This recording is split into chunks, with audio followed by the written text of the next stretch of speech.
episode. Come on, Spark it up. Cincinnati, episode 5. Now, this is a segment we would love to do called Balling Out of Control. Now, this time we're going to talk about Ray Rice and Stephen A. Smith. We combined the two, so we'll get into that while we combine the two in a minute. Now, for those who don't know, Baltimore Ravens All-Pro running back Ray Rice was suspended for the first 2 games of this upcoming NFL season in a statement that was released by NFL.com. Rice was indicted on 1 count of aggravated assault in March for an incident that occurred with his wife, Janae Parker, at a Las Vegas casino hotel. I said casino. A casino and a hotel put together. A casino. Now, due to his enrollment in a pretrial intervention program, there won't be any jail time involved in Rice's legal punishment. Some feel that the punishment was too lenient due to the extent of the crime, but he will lose $470,000 due to his suspension. Sheesh. Now, of course, everybody on social media went ham, and this leads us to our Stephen A. Smith talk. Yes. Now, on First Take over the week, they pretty much addressed the issue of how they felt about the situation, and Ray Rice and Stephen A. Smith was talking about Ray Rice and domestic violence in general. Now, Stephen A. Smith says basically no man should ever lay hands on a woman. Never. Because he's raised by a single parent, and he has a lot of female members that are in his family. He has a lot of aunts, he has a lot of sisters, and that sort of thing. So, and you know how he pretty much was saying that he would go on the front line if somebody ever did anything. And then he goes on, but then the thing that he goes on to say, women also have to watch how, if they provoke their man or whatever, if they provoke a man to hit them, which I understood what he was saying, but of course everybody didn't, a lot of people didn't. So Michelle Beadle, who also works at ESPN, sent a couple of tweets saying how she disagreed with what he said and everything of that nature. So Stephen A. Smith goes back, issues a long ass tweet about apologizing and clarifying what he said, and then goes on the next day and says, you know, and basically apologize for how he communicated what he said. Not for what he said, but how he communicated what he said, because he felt like he wasn't clear about what he said and things of that nature. And then, to make matters worse, ESPN suspended him for First Take for a week. Now, once again, I do not condone domestic violence in any way, shape, form whatsoever. But there are some instances where some women, not all, provoke a man to do it. How many times have we seen the video on Facebook? We've gone on Facebook or some shit like that, and we've seen the video where a woman is all in the man's face talking about hit me, you bitch ass nigga, you ain't gonna do shit, you bitch ass nigga, don't be a bitch, and all this other shit, and the man is sitting like this, like, alright, go on now, go on, and then all of a sudden, exactly, all in the man's face, talking about you ain't gonna hit the man and all that, and then the man hits the woman. Now, can you necessarily, I still agree that you shouldn't hit him, but was the man not provoked to do it? That's all I'm saying. I'm just saying, you shouldn't hit a woman. And also, before I stop and let the beautiful co-host talk, the man never wins in the domestic violence speak. I don't give a fuck.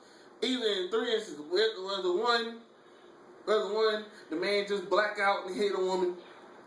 2, the woman provoked the man and and she talks all this shit and she still, and the man is like, go on, stop, chill, and he still hits him. So it don't look good. And then 3, what about the woman beating the man ass? It's happened. And then people are gonna be like, well, he's a man, so he should naturally be stronger than a woman. But we don't know the circumstances, so I'm done. Okay. Well, It's bullshit. To say to talk about the last thing that you said is not necessarily true that a man is stronger than a woman. I've seen some women suplex dudes. And size don't always have anything to do with it. So I think the cases are individual. I think that what Stephen A. Smith said has some validity to it.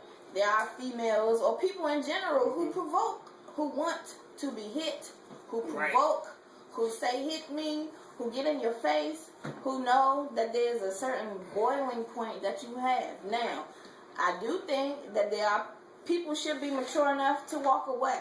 That's easier said than done. Right. But that's what I believe. I believe that there shouldn't be anything so explosive that'll make you, especially just how I was raised, to make a man put his hands on a woman.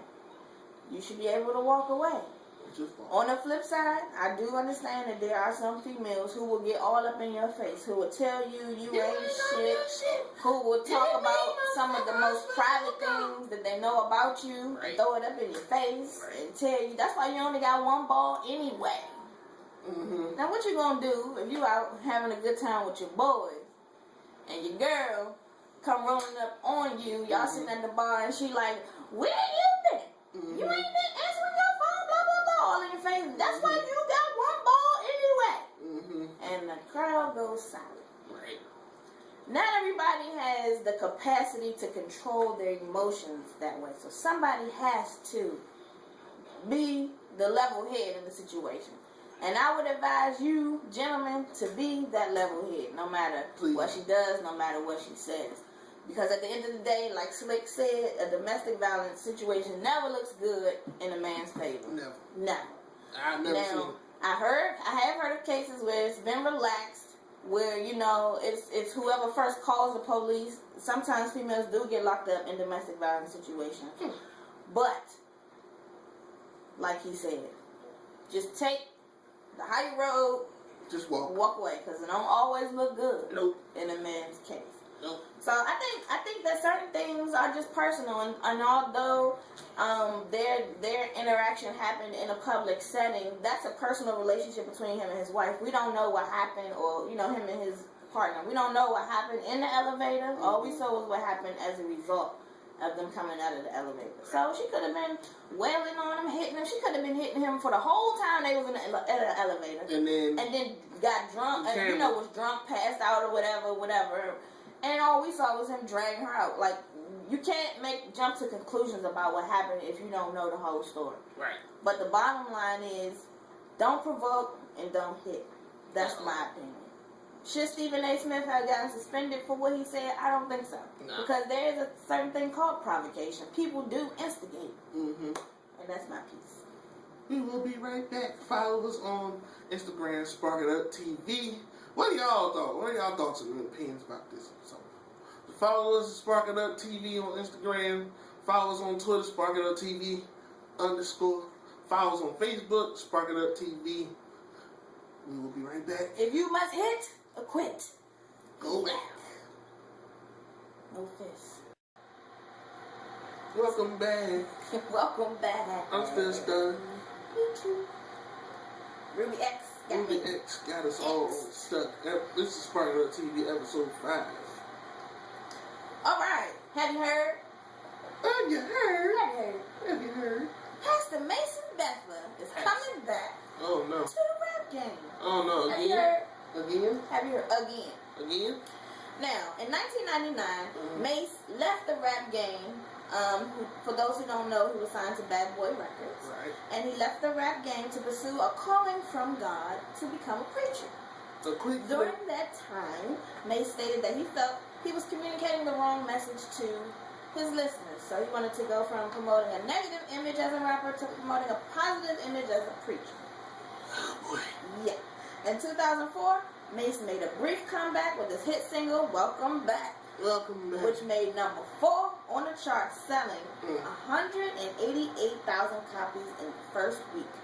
I guess people were curious to see what the Welcome Back was all about. Right. Soon after, he left again. Yeah. For a second time. Went back to church. Returned back to church and religion. And he had thousands of followers split up between two churches, one in Atlanta and one in Phoenix. So, in April of this year, 2014, Mace and his wife, Twyla Betha, announced their divorce to the public. And she was the first... Twilight. She was the first lady of the churches. And now they are getting a divorce. Wow. They also battled over physical custody of their children, but Mace, of course, lost the battle. She was not only granted physical custody, but he was also ordered to pay over $6,000 a month in child support. Ooh, Lord. Over $6,000 a month. That's a whole other in income. child support. That means they was She ain't got to do breaking in the duck. She ain't got to do nothing. So, $7,000 a year? Yes. Yeah, exactly. That's $72,000 a year. Ooh, Lord. And then I'm sure that as, you know, if she wanted to capitalize off of her experience as being a first lady, she can write books and she can write tell-alls and things like that. She could have been preaching in LA. Yeah, exactly. So she can really come up if she wanted to. Well, TMZ is reporting that he's cut all ties with both of his churches and he is now performing on stage in a rap game again. Wow. So my question is, do you think that people are going to embrace Mace coming back again for a second time in hip-hop? And do you think his music is going to be good? Like, what do you think? Do you think it's going to be relevant to honestly, it's going to be an even split between our generation that knows that goes back with the first, when Mace came out the first time and everything, and then the younger generation who may not necessarily know who he is. So, and honestly, if I don't know you flip-flopping going back and forth, but if he makes, some good clean party music like the first album, minus the street content, then I think he might be alright. The one single he has on now is kind of hype. Oh, okay. I haven't heard it yet, but I'm sure it's pretty dope. I mean, Mace, when he was out, he was a really good artist. Yeah, his songs are catchy, nice hooks, shiny suits, dancing all around Harlem World. Yeah. You know, it was pretty cool. But, you know, his infamous partner in crime, Fall Out, Fall In, Fall Out Again, Cameron is doing his thing. He's got some web series and things like that going on. So it's going to be interesting to see. You know, and people are embracing Cameron. Him and Juju, his fiance, have really taken the social media thing by storm. People really, know them. He's selling clothes and all of that. So it'll be interesting to see if Mace can come back and do the same thing, get embraced by today's generation. Because 1999 was 15 years ago. Right. Think about it. So that was kind of a long time ago. If you're 15 years old, you probably might not know what's going on. So what y'all think? Are y'all gonna support Mace in his comeback? Would you go see him live? Would you pay your money to go see him? Let us know. Hit us up at SparkItUp TV_ on Twitter. Hit us up on Facebook at SparkItUp TV, the TV show. Right. Hit us on Instagram. At SparkItUp TV. All right. Now, also, have you heard? Common has a new album out. Yes, Common the rapper. One of my favorites. Chicago. Yes, he's a very dope rapper. One of my favorites. He has he released the album on July 22nd called Nobody's Smiling. And the reason why this album stood out to me is because it I haven't heard it yet, but it supposedly taps into some of the social ills and the culture in Chicago and where he grew up and the things that he saw in his journey as a rapper. He's been in the game for a long time. Right. And so it's good to see that people who've been in the game for a while can actually still maintain some sort of relevance in the game and, be able to talk about some social things and not just partying and buying expensive things and having, a lot of women and stuff like that, but actually bring some substance to the game. Now, you did check it out a little bit. What did you think about what you I love it personally. Okay. They had a couple songs on there, and it's really informative of what's going on in the city, and a couple songs on there that were really nice. So shout out to Common. Yeah, and one song too. Shout out to No ID. Yes, he had one song that he dedicated the verse to Jay Dilla. So. Okay, that's what's up. Very cool. Super producer. Shout out R.I.P. to Jay Dilla. All right, and the last bit in our Have You Heard news is the Best Man Wedding movie. What? is coming out. That would make 3, right? That's 3. 3. All The right. Best Man 3. Now we know in the second one, the most recent one that was released, Mm-hmm. Morris Chestnut's wife in the movie passed away from cancer. Right. And so this one is about a wedding. So It's going to be interesting to see who actually is getting married. They haven't released too many details of it. But this is I think the first time that a movie has, the producers have announced that a movie is coming out. They already have the date. It's April 15th, 2016. Woo. Man, it is 2014 now. Mm-hmm. So they've already said we are coming out on April 15th, 2016 with the Best Man wedding movie. It's gonna be written again and directed by Malcolm D. Lee. Mm-hmm. And then Sean Daniel, who did The Best Man Holiday, returns to produce The Best Man Wedding. So make sure y'all mark it on your calendar, save the date. Right. April 15th, 2016. Best Man Wedding movie. I guess I see it on DVD. SparkItUp TV. Spark it up. Quick hits. Quick hits. What we Now, got? the first subject is Remy Ma. Remy Ma. Welcome home, Remy Ma. Welcome home. Now, she was recently released from prison for doing a 6-year sentence. Forgot what it was for. My apologies. But the main question is that people want to know is who do you want to see her do collabs with today's rappers? Right. So who would you want to see? Her do a feature with? Me personally, a lot of people said her and Nicki want to do a song. I don't know if that'd be a good look because personally they're two different types of. Yeah, I don't know about that. Right. Fat Joe's still popping, so I mean, Fat Joe's still popping. Personally, I can see her in a Ross joint, or her in a Meek joint, or her in a Montana joint. I can see that. I can see that. So who would you like to see Remy Ma collaborate with? Hit us up on SparkItUp TV. We'll be right back. Quick hits.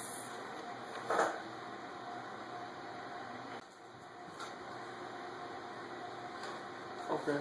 All right now. 3, 2, and 4. Well, Okay. So if you have or have not heard, the city of Detroit is in very financial straits, and they have decided to cut the water off of Detroit residents who are behind on their bills, their water bill. Twitterers Tiffany Bell and Christy Tillman, who've never met in person, created a Detroit Water Project, which is a website that matches donors with people in need in Detroit. Mm-hmm. So Detroit has come under much scrutiny because they launched a campaign to shut off waters of residents who were 2 months behind or more on their payments. The news of the department's campaign spread, and people, again, it takes a village, have come out in droves to help the people in Detroit get their water restored. Now, could you imagine not having water? Do we want to break down what you... First of all, people use water to drink. Not everybody buys bottled water. Not everybody can afford it. Right. People use water to bathe. Right. People use water to cook. Use the bathroom. People have to flush the toilets. It is very unsanitary to not have water. Right. So this is a very desperate need for Detroit citizens and residents at this time. Right. As of last Friday, Tillman said there were over 3,000 donors that have come out to help more than 300 needy Detroit residents. Good for them. And so, if you would like to donate, you don't actually get the information of the Detroit residents. What it does is it keeps their account information confidential. You donate your money to the Detroit Water and Sewage Department. They know the account numbers of the people, and they, put the money as the program has been set up to pay people's bills. So I think in It Takes a Village news, that is a very good thing. I hope the people in Detroit, Chicago, and other cities all around America and the world can, get some kind of civilization restored, because it just seems like for this to be a first world country, we are having a lot of quote unquote third world problems. Right. People are hungry, homeless, thirsty, and it's really sad. So it does take a village. What we can do, let's do. What we can do, let's just help in whatever way we can. You know, post it, share it. You don't always have the money to help, but you can share the cause. You can let other people know, because you never know what other people may do. Right. And so, for the last thing in It Takes a Village, we want to talk about Community Cleanup Day that we're going to be attending and helping out with on Saturday, August the 9th, from 8:30 to 12:30 at the Eastover Shopping Center in Washington, D.C. / Oxon Hill. We have teamed up with the PG County Police Department and one of my longtime friends from 3rd grade. Her name is Lucretia.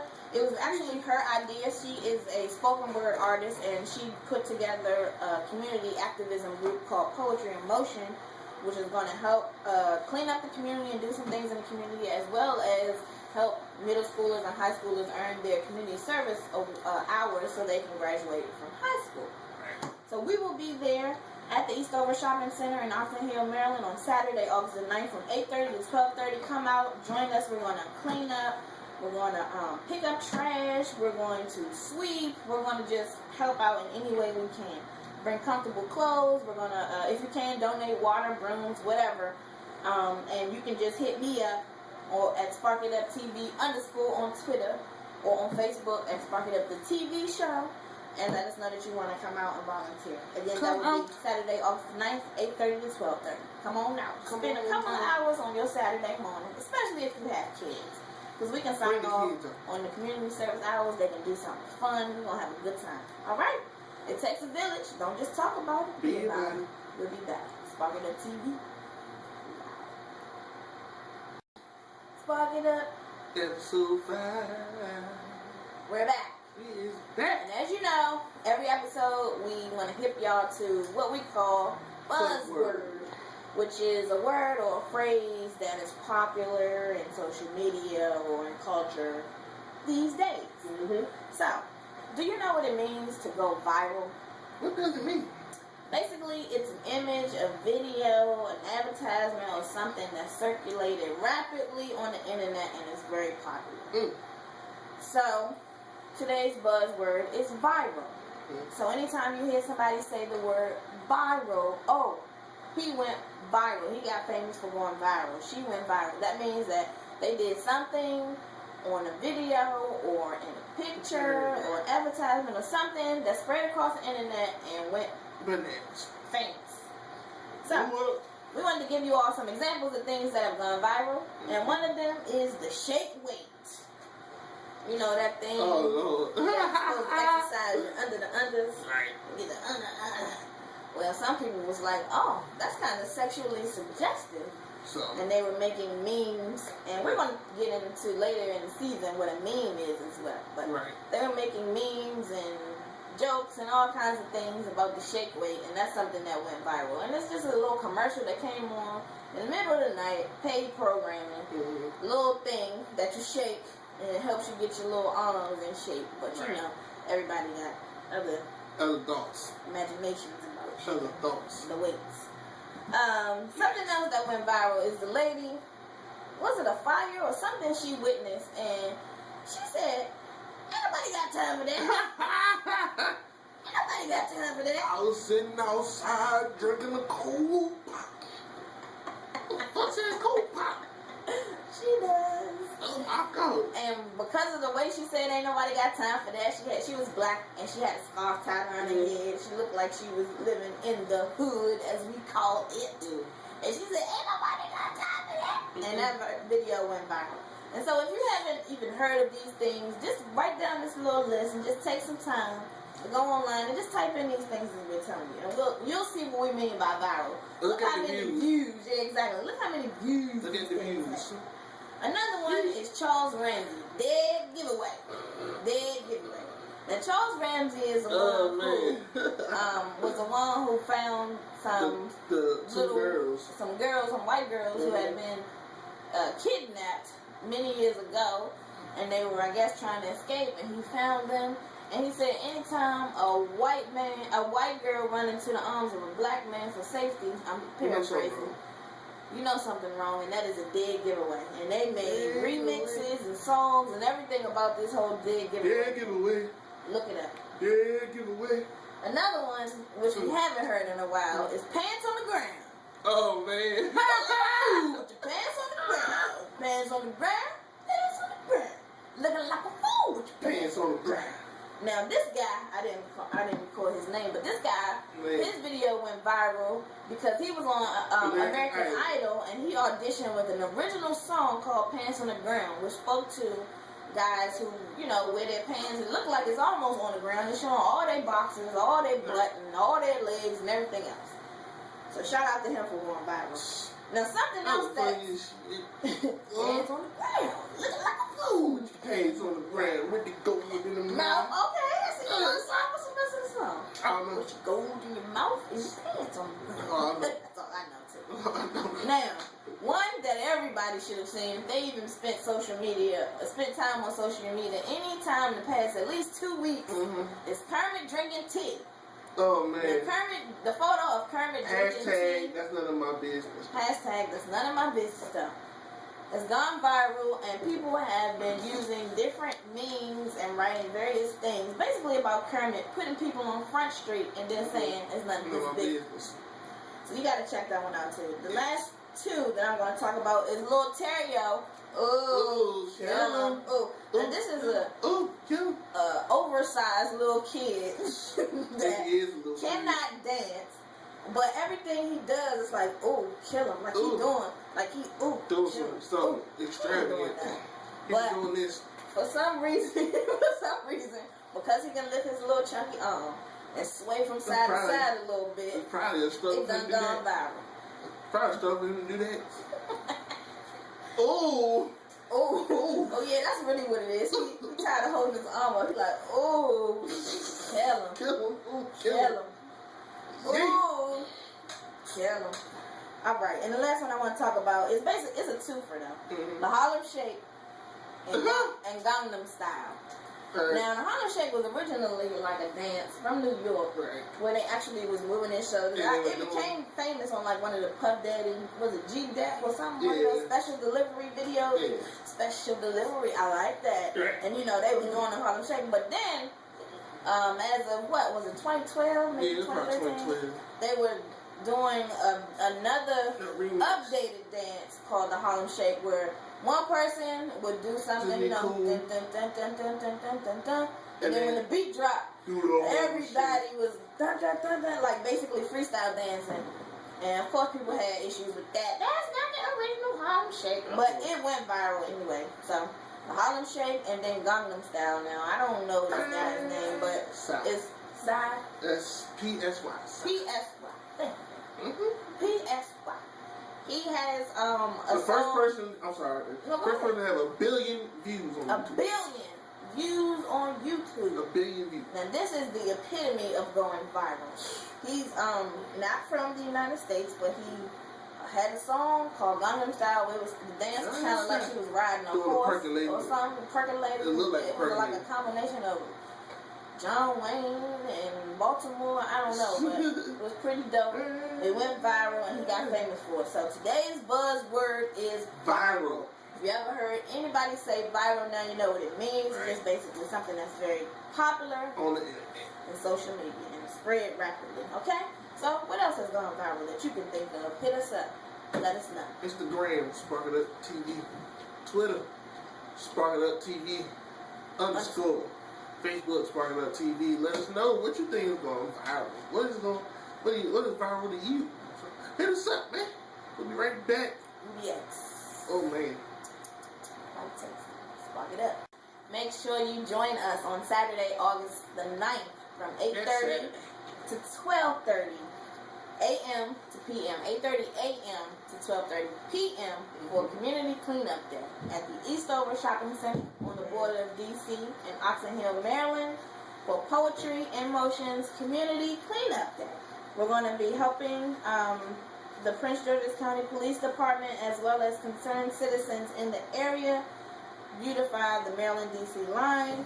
Please bring school-aged children that require community service hours or that just want to come out, and young adults, trash bags, gloves, brooms, water, snacks, whatever you can bring. We would greatly appreciate it and a great attitude. We're only going to be out there for a couple of hours of your day, so come on out. SparkItUp TV will be out there. Come chill out, slip and rocks, and help us clean up the community.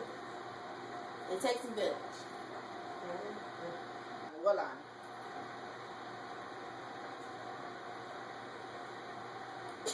Oh, welcome back. SparkItUp TV with Slick and Roxy. Slick and Roxy. It takes a village, y'all. Our church segment. It takes a village. Now, in this segment, we like to talk about things going on in the community that, affects everyone. It takes a village. So, as you may or may not heard, Eric Garner, 43 years old, from Staten Island, was suspected of selling loose cigarettes on the street and was put in what looks like a chokehold a couple of Thursdays ago by the New York City police and died. The episode was recorded, and after the video was posted, the New York Daily News reviewed. After the video was posted by the New York Daily News, it was reviewed thousands of times. Outrage and horror began to build. People were tweeting and Instagramming and everything their outrage about the fact that this man was on video being seen in a chokehold performed by the officer of the New York City Police Department, and he was saying on the videotape, "I can't breathe. I can't breathe." Now, first of all, if you don't know, chokeholds is prohibited by the New York Police Department, but chokeholds have been the subject of at least 1,000 complaints over the last 5 years. Now, this is 1,000 people are the people who reported it. There are so many people who don't even go to the police. It's not even funny. So just imagine, those are the only people who've actually complained about it. Right. They're probably putting way more people in chokeholds than we know. The death of Eric Garner spread so much that, of course, the infamous Al Sharpton and other black leaders showed up in protest. In quotation marks. Right. Black leader in quotation marks. Please. Rallies were held, protests, people who knew him were speaking out. The NYPD officer in particular was named Daniel Pantaleo. He's the one who put Garner in a chokehold and had a complaint filed against him by Darren Collins and Tommy Rice in 2012. The men alleged that Pantaleo pulled their pants down and slapped their testicles. What? Now, the civilian complaint report couldn't substantiate that Officer Pantaleo done this, so basically the charges were dismissed. But as you can see, this officer has a history of this and other complaints against him for doing stuff that are really uncalled for. Garner did have a history with the police. He was charged in 2013 and earlier in 2014 with possession of untaxed cigarettes and marijuana. So, as an update to the story, we did hear that the medical examiner determined that the cause of death, Eric Garner's cause of death, was asphyxiation, in which, he was death by the chokehold, which is going to be very good once they decide to take the officers and take them to court and charge them criminally, because now the autopsy definitely determines that it was a homicide and that he died by asphyxiation. Not because he had a heart attack, not because he was overweight, not because he smoked cigarettes, or anything that the police department might try to say as a result of him dying. He died from a chokehold. It was a homicide. So we here at SparkItUp TV are just hoping that the Garner family and others who have been subject to these types of practices by the police will get some sort of justice from the criminal injustice system. And they'll be able to at least put some closure to the case. I mean, I can't imagine actually witnessing something like that. They had this guy, people were standing out there. This happened in front of a lot of people. Street. In the public street. So what are your thoughts? What would you do if you saw the police, manhandling somebody, inappropriately in front of you? Would you pull out your camera? Boom, boom, boom, boom, boom, boom, boom. Thank y'all for watching. We hope y'all enjoyed the episode. We really wanted to bring y'all something funny and informative, a little bit controversial. We thank y'all for sparking it up with us, Slick and Roxy. We'll be back next week. We may bring y'all something a little bit in between, in the meantime, in between time. But hit us up. Facebook, Twitter, Instagram. Send us a Pony Express. Right. A note on a pigeon. Right. Anything. Horse. We just appreciate you so much. Thank y'all so much. So much. Shout us out on YouTube as well for all past episodes. And SparkItUpTV.com. That's right. Past episodes. Our website, yes, SparkItUpTV.com, our website. All our past shows, all past episodes, and our contact information. If you ever want to get up with us on a community event or, a party or something, let us know. SparkItUpTV.com. 420 Radio. Come have a ball. We get high. We get high. Crazy blue, like St. Elmo's fire. We get high. Come on, spark it up. We get high. There you go. You got it. Crazy Spark It Up TV. We be that.